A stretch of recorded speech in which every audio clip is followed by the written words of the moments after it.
Bom dia, queridos e amados irmãos e ouvintes deste programa. Que alegria acordar após uma noite de descanso e priorizar por alguns minutos falar com nosso Deus. A Ele toda a honra e toda a glória. Amados, vamos abrir a palavra de Deus em Salmos de número 36, apenas nos versículos 9 e 10, que diz assim: Pois em ti está o manancial da vida, na tua luz vemos a luz. Continua a tua benignidade aos que te conhecem, e a tua justiça aos retos de coração. Vamos orar, queridos. Senhor, nosso Deus e Pai, Deus de graça e misericórdia, Criador do céu e da terra, das coisas visíveis e invisíveis. Adorado seja o Senhor de eternidade a eternidade. Santo Deus, obrigado pelo privilégio que temos de cultuar o Senhor logo pela manhã, de bendizer o nome do Senhor e colocar diante de Ti as nossas necessidades deste dia. Nós convidamos o Espírito Santo do Senhor para participar de todas as nossas atividades deste dia. Segure em nossas mãos e não nos deixe desviar nem para a direita nem para a esquerda, mas seguir sempre em frente, olhando para o Senhor, autor e consumador da nossa fé, para a glória de Deus Pai. Amém, amém e amém, Senhor.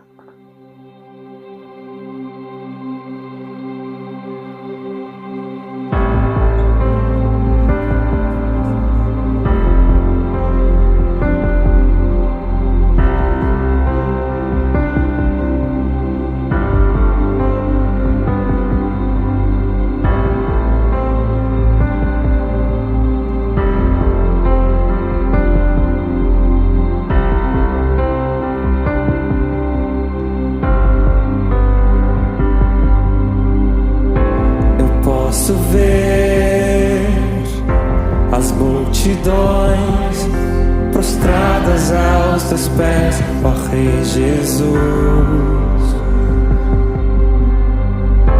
Eu posso ver, são mãos erguidas em adoração a Ti, Jesus.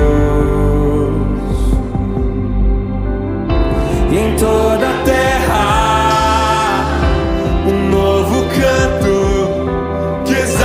glorifica a Ti, Jesus.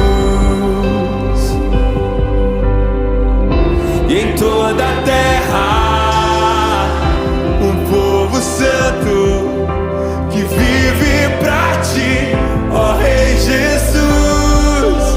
Recebe a honra, recebe a glória,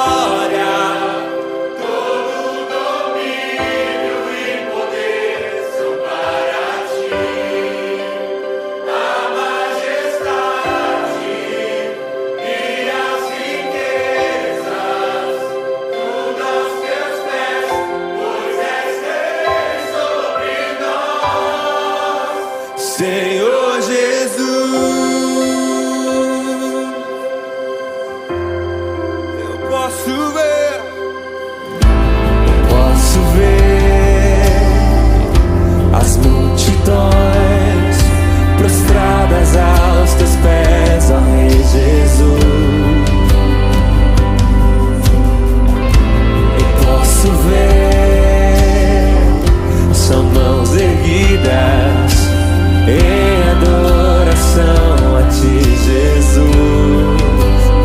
E em toda a terra, e em toda a terra, um novo canto que exalta e glorifica a Ti, Jesus. E em toda a terra, um povo santo que vive pra Ti, ó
que está acima de todo nome.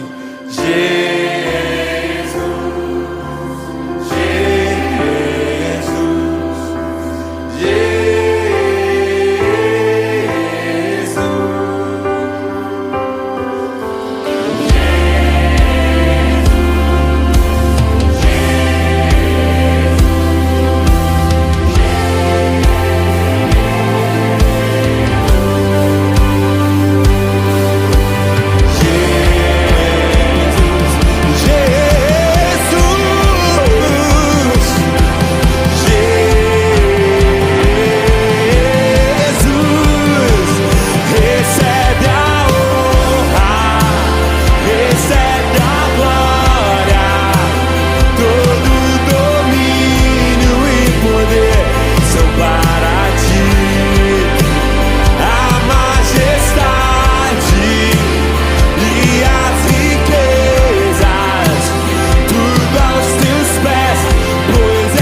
Olá, meu irmão, minha irmã que me ouve nesta manhã com Deus. Eu quero convidá-lo para que abra a sua Bíblia comigo lá em Provérbios, capítulo 5. Eu farei a leitura dos versículos 15 até o versículo 23 e peço que você acompanhe comigo essa leitura. Provérbios, capítulo 5, do 15 ao 23, e assim diz a palavra do Senhor. Bebe a água da tua própria cisterna e das correntes do teu poço. Derramar-se-iam por fora as suas fontes e pelas praças dos ribeiros de águas? Sejam para ti somente e não para os estranhos contigo. Seja bendito o teu manancial e alegra-te com a mulher da tua mocidade. Corça de amores e gazela graciosa, saciem-te os seus seios em todo o tempo e embriaga-te sempre com as tuas carícias. Por que, filho meu, andarias cego pela estranha e abraçarias o peito de outra? Porque os caminhos do homem estão perante os olhos do Senhor, e ele considera todas as suas veredas. Quanto ao perverso, as suas iniquidades o prenderão, e com as cordas do seu pecado será detido. Ele morrerá pela falta de disciplina, e pela sua muita loucura, perdido, cambaleia. Até aqui, a palavra do Senhor. Meus irmãos, quando os hebreus viviam ao longo dos grandes rios da Mesopotâmia e também do Egito, a necessidade de água nunca representou um problema para eles. Mas quando Deus conduziu seu povo para Canaã, no deserto, eles rapidamente descobriram que a vida dependia da chuva e não dos rios, e que a chuva vinha de Deus. Até os cananeus locais, eles recorreram ao sobrenatural em busca de água, adorando Baal, o chamado Deus da chuva. Para o povo de Deus, então, a fidelidade a ele era a chave para a bênção e até mesmo para a sobrevivência. Ele chamou a adoração de outros deuses, a crença de que eles forneciam água para a vida, de adultério espiritual. Então veja, foi assim que Deus qualificou quando eles se prostravam a outros deuses, buscando água. O texto de Ezequiel, no capítulo 23, o versículo 37 diz: Porque adulteraram, e nas suas mãos a culpa de sangue, com seus ídolos adulteraram, e até os seus filhos, que me geraram, ofereceram a eles para serem consumidos pelo fogo. Então veja que aqui o profeta Ezequiel nos mostra o que aquele povo havia feito em busca de água, oferecido até mesmo seus próprios filhos, se prostrado diante de outros deuses. O Senhor usou esta imagem poderosa para poder comunicar a necessidade de pureza no casamento. Em Provérbios 5, o texto que nós lemos, a sede de água é comparado ao desejo carnal. Usando as metáforas de uma cisterna, um poço e uma fonte, Deus revelou que a fonte da água se bebe, traz vida ou traz morte, dependendo da fonte que você bebe. A imagem apresenta a infidelidade como um desperdício. O versículo 16 diz: derramar-se-iam por fora as suas fontes e pelas graças os ribeiros de água? E veja que, além dessa imagem que apresenta a infidelidade como um desperdício, e também é desnecessário, pois Deus dá ao homem tudo o que ele precisa dentro, e aqui no contexto de Provérbios, dentro do próprio casamento. Na verdade, Deus o orienta a sempre se alegrar com sua esposa, ou literalmente embriagar-se, o que intensifica a metáfora da bebida. O versículo 19 nos diz isso. O versículo 19 diz: seja bendito o teu manancial, e alegra-te com a mulher da tua mocidade. Então veja, em última análise, essa passagem de Provérbios 5, ela relaciona atos de paixão com escolhas e consequências espirituais. Olha o que diz o versículo 21. Porque os caminhos do homem estão perante os olhos do Senhor, e ele considera todas as suas veredas. O povo de Deus nunca precisou olhar além do Senhor para obter toda a água pura de que necessitava. Nós encontramos no Evangelho satisfação para a mente, satisfação que nós não encontramos em nenhum outro lugar. Não há um problema em minha vida em que o Evangelho não aborde e não ofereça uma resposta. Nós encontramos descanso intelectual e resposta para todas as nossas perguntas. E graças a Deus, no Evangelho, nosso coração e nossos desejos são satisfeitos. Nós encontramos completa satisfação em Cristo Jesus. Não há um desejo, não há algo no meu coração, que o meu coração almeje que ele não possa mais do que satisfazer. Todas as inquietações, todas as inquietações dos nossos desejos é subjugada por Cristo, quando ele sopra a sua paz e meus aborrecimentos, problemas e inquietações. Então eu recebo descanso, apesar das minhas circunstâncias. O Evangelho, ele nos capacita a dizer, juntamente com o apóstolo Paulo, aquilo que nós lemos em Romanos 8, 38 e 39. Ele diz assim: porque eu estou bem certo de que nem a morte, nem a vida, nem os anjos, nem os principados, nem as coisas do presente, nem do porvir, nem os poderes, nem as alturas, nem a profundidade, nem qualquer outra coisa ou outra criatura poderá separar-nos do amor de Deus que está em Cristo Jesus, nosso Senhor. Que bênção poder dizer isso com o apóstolo Paulo. E o Evangelho que nos capacita a isso. Esse é o descanso perfeito que não depende de circunstâncias. Irmãos, essa certeza que nós temos de que jamais nos faltará água, nós podemos encontrar no Evangelho de João, no capítulo 4, dos versículos 9 a 14. As palavras do próprio Senhor Jesus Cristo quando ele tem um encontro com a mulher no poço de Samaria. E lá ele diz: então lhe disse a mulher samaritana: como sendo tu judeu pedes de beber a mim, que sou mulher samaritana?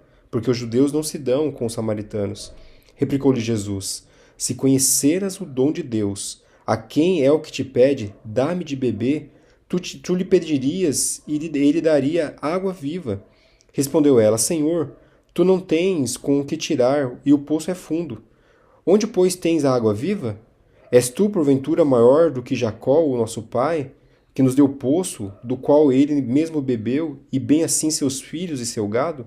Afirmou-lhe Jesus: quem beber desta água tornará a ter sede. Aquele, porém, que beber da água que eu lhe der nunca mais terá sede. Pelo contrário, a água que eu lhe der será nele uma fonte a jorrar pela vida eterna. Palavras do nosso Senhor Jesus Cristo, a fonte a jorrar pela vida eterna. E vendo esse contexto de água, o povo buscando água, carecendo por água, e veja que Cristo se apresenta para nós como a fonte de água viva que jorra água para a eternidade. Nós podemos tirar algumas lições para a nossa vida. A primeira é que Jesus ele sacia a sede da alma, que mais nada consegue matar. Jesus sacia essa sede. No mundo de hoje, as pessoas vivem correndo atrás de 1000 formas de saciar uma sede interior, talvez através da sua carreira, status, prazer, entretenimento, relacionamentos e tantas coisas mais. Mas tudo isso, no fundo, só traz mais sede. É como beber água salgada. Quanto mais se toma, mais desidrata. Agora, quando alguém encontra Jesus de verdade, não só uma ideia sobre ele, mas um encontro real com a graça, com a sua palavra, com a sua presença, aí sim, essa sede interior começa a ser saciada, como da mulher samaritana. Ele dá sentido direção, Ele dá paz verdadeira. Meus irmãos, se você está inquieto, ansioso, insatisfeito, mesmo com tantas bênçãos ao redor, volte-se a Jesus. Não como um remédio emergencial, mas como uma fonte da sua vida. Leia a palavra com fome de alma, ore com sede de Deus, sirva com alegria mesmo no cansaço. Jesus é suficiente. Mas uma segunda lição que nós podemos tirar como Jesus, a nossa fonte de água viva, é que Jesus é a fonte que nunca seca, mesmo nos desertos. Lembra que o povo passou e clamou por água no deserto? Mas Cristo, Ele é a fonte que nunca seca, mesmo no deserto. A vida cristã não é um parque de diversões. Tem deserto, tem dor, tem perda, tem silêncio de Deus às vezes. Mas veja, a fonte que Jesus promete é dentro de nós. Não depende do clima, do lugar, da fase, não depende de nada disso. Se Ele está em nós, nós temos recursos espirituais, mesmo quando tudo ao redor parece seco. O mundo vê desprezo, mas o crente vê propósito. O mundo vê o fim, o crente vê o cuidado de Deus. A minha pergunta para você nesta manhã com Deus é: está passando por luta? Cansaço? Luta? Oração sem resposta? Lembre-se, a fonte dele continua jorrando dentro de você. Continue buscando, continue orando, continue crendo. Ele está contigo, ele não falha. E por fim, uma última lição que nós tiramos, como Cristo é a nossa fonte de água viva, é que quem bebe dessa água se torna também uma fonte. Jesus, ele não somente sacia, ele transforma. Ele faz do sedento um canal de bênção para outros, e isso é maravilhoso.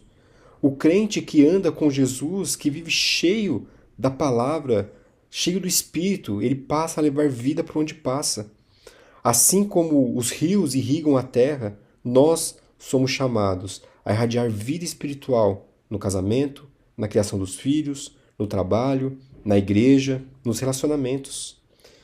Irmão, você tem sido uma fonte de água viva ou uma represa? Você tem abençoado, encorajado, edificado aos que estão ao seu redor? Ou tem vivido centrado em si mesmo? Quem bebe da água da vida não fica parado, ele transborda. Meus irmãos, eu queria encerrar dizendo que essa certeza de que Jesus é a água da vida, nos dá descanso, propósito, nos dá missão. Nós não precisamos correr atrás de falsas fontes. E mais, nós podemos oferecer aos outros o que nós recebemos, apontando sempre para Cristo, o único que mata a sede do coração humano. Água viva não é só doutrina bonita, é vida no dia a dia, na alegria e na dor, no serviço e no descanso, no hoje e no porvir. Que possamos realmente viver essa sede saciada e transbordar na vida dos nossos irmãos. Que Deus assim vos abençoe.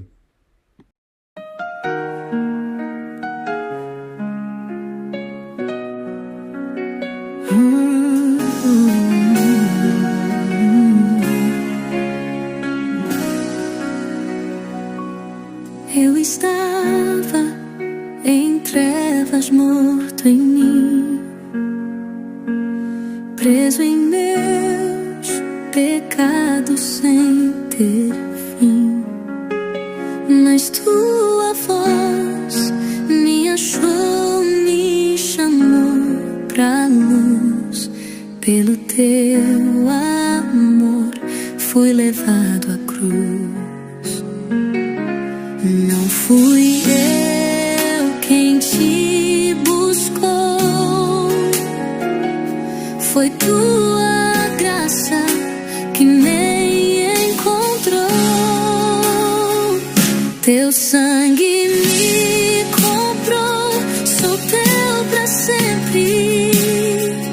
A cruz me libertou, és meu presente. Tudo vem de ti, pra ti eu vivo. Jesus, meu Senhor, meu abrigo. Minha justiça é trapo no chão, mas me vestiste com salvação. Hoje retidão, não por mim, mas pela tua mão.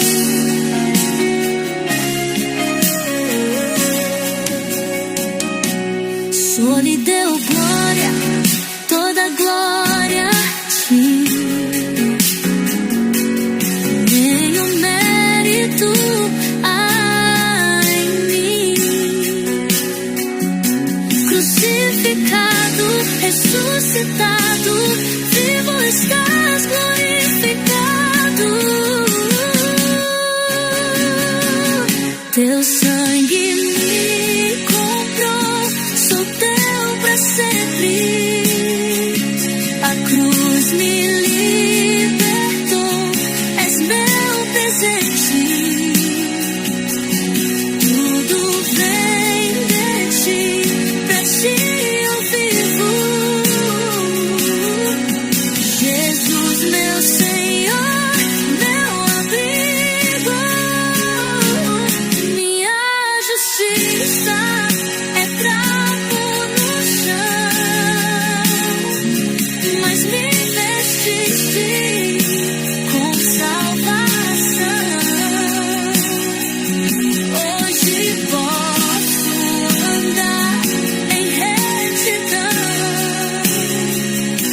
não por mim, mas pela tua mão. Só lhe deu glória, toda glória a ti. Nenhum mérito há em mim. Crucificado, ressuscitado, vivo estás glorificado. Teu sangue me comprou, sou teu pra sempre. A cruz me libertou, és meu presente. Tudo vem de ti, pra ti eu vivo.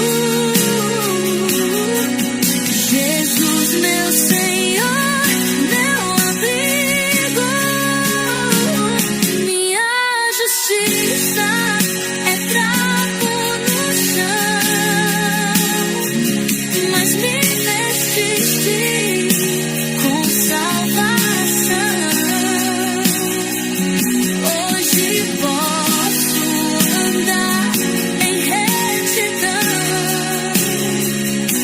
não por mim, mas pela tua mão. Vamos orar, queridos. Deus, obrigado porque o Senhor é a fonte da nossa existência. Somos dependentes de Ti. Só o Senhor tem a palavra de vida eterna. E que possamos recorrer sempre a esta fonte no dia mau, com a certeza de que somos mais do que vencedores, em nome do Senhor Jesus Cristo, o nosso Salvador. Amém. Queridos, tenhamos todos um bom dia no nome santo do Senhor Jesus e que o Senhor te abençoe e te guarde.